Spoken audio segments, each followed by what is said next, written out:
தொக்கு செய்யறது எப்படி. இப்போ பாருங்கள், எண்ணெய் 3 ஸ்பூன் ஊற்றிக்கிறேன். கடுகு 1 ஸ்பூன் போட்டுக்கலாம்.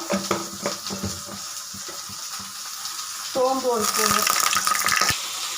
இப்போ 2 வெங்காயம், 2 பச்சை மிளகா. வெங்காயம் நல்லா வதங்க வச்சு கொஞ்சம் நேரம் வதங்க விடணும். இஞ்சி பூண்டு பேஸ்ட்டு 2 ஸ்பூனு. மஞ்சத்தூள் 1/4 டீஸ்பூனு. ஜீரக 1/4 டீஸ்பூன் 2 ஸ்பூன்.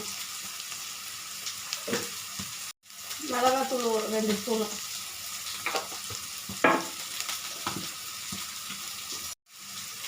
மல்லித்தூள் 2 ஸ்பூனு. தக்காளி 2 அரைச்சி வச்சுருக்கிறேன், அதை ஊற்றிக்கலாம். உப்பு தேவையான அளவு. தண்ணி மசாலா 2 வாட்டி தண்ணி. இப்போ இறால போட்டுக்கலாம். இறால் தொக்கு ரெடி ஆகிக்கிட்டுது. இப்போ கொத்தமல்லி தழை கொஞ்சம் தூவிட்டு